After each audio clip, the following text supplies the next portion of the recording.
Tēnā tātou katoa, good evening. James Shaw has announced he will resign as co-leader of the Green Party, and Marama Davidson won't commit to remaining leader through to the next election either. Shaw will remain in Parliament for the time being, and a new co-leader is set to be announced on the 10th of March. Here's our political editor, Jenna Lynch.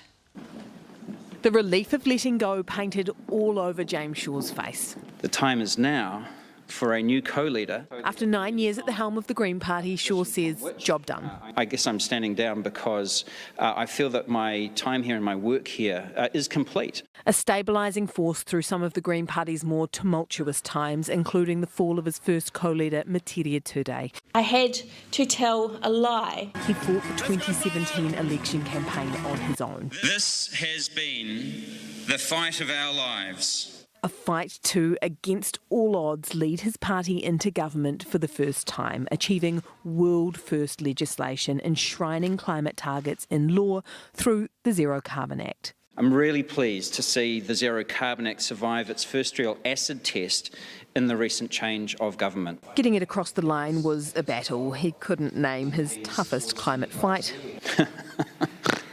Building consensus around ideas, often dubbed radical, is his MO, a practice of pragmatism. Pragmatism is how you deliver idealism. Something that grated with die-hard Green members. They tried to roll him as the leader a number of times. Now he's going on his own terms after a record result in last year's election.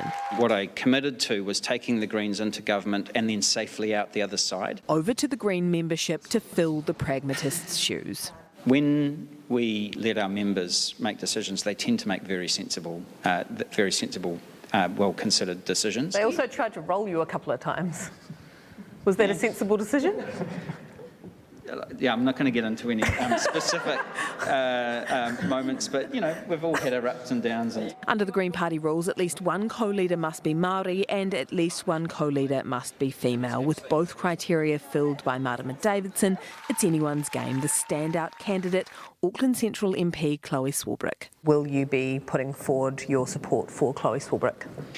Look, we're not going to publicly endorse any candidate for the co-leadership, and I'm not going to make any announcements on behalf of anybody today. That really is up to them.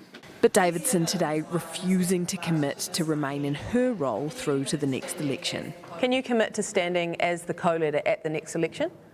I have learnt that I take things day by day, and right now I am here and committed. So you're not making the commitment that you'll be here at the next election? There's no decision made. The Greens could yet turn over an entirely new leaf.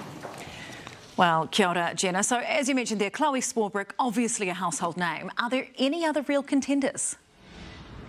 Yeah, just firstly on Marama Davidson, it seems like she didn't communicate that overly that well and is intending to stand at the next election. I am told that Chloe Swarbrick is currently weighing everything up and considering running for this job. Now, if she did go for it, given her profile, given her standing within caucus, it seems as though she would be running for that role uncontested. So it really seems to be a matter of whether or not Chloe Swarbrick wants it. If she decides not to, the Greens have quite a big problem on their hands. They have a very fresh-faced caucus with 9 of their 15 MPs being part of the newbie 2023 intake. Among the more experienced members, people could look to someone like former Transport Minister Julianne Genter or current Assistant Speaker of the House Tiano Tuiono. But I'm hearing that we will learn which way Chloe Swarbrick decides within the week.